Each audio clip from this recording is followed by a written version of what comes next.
L'association Santé Service est récemment devenue la Fondation Santé Service. Cette structure, spécialisée dans l'hospitalisation à domicile, a changé de statut pour répondre à différentes problématiques et apporter de meilleures réponses aux besoins de ses usagers. L'objectif est effectivement d'obtenir des libéralités plus importantes, pouvoir faire des appels à dons, des appels à legs, plus importants que ce que nous pouvions faire précédemment.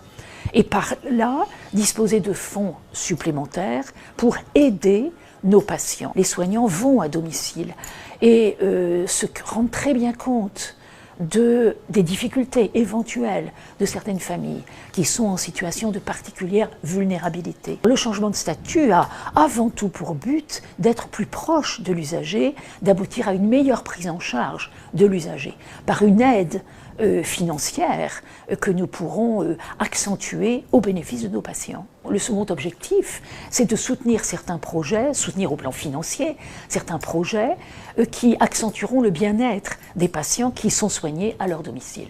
Je pense par exemple à un projet qui est déjà en cours, qui est celui de l'art-thérapie, c'est-à-dire introduire l'art au domicile de nos patients, l'art sous différentes formes.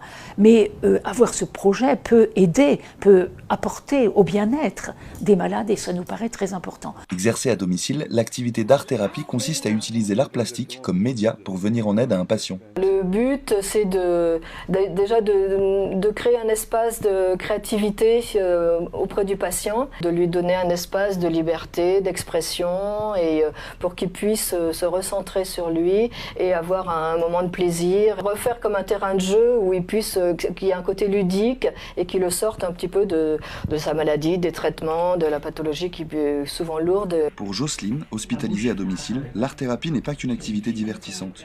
Ça m'apporte la joie et la détente aussi. Je suis contente de dessiner, je crois que c'est devenu un peu ma passion. Le dernier objectif du changement de statut, c'est la reconnaissance de la structure ainsi que de son activité. La population ne sait pas du tout ce que c'est que l'hospitalisation à domicile et c'est très dommage. Et donc notre ancrage dans le temps, notre qualité juridique de fondation va nous permettre probablement d'avoir une notoriété, une aura plus importante et d'expliquer et de faire reconnaître. Grâce au changement de statut, des activités telles que l'art-thérapie pourront être pérennisées. Cette innovation présente donc des avantages pour la structure, mais aussi sur le terrain pour le bonheur et le bien-être des patients.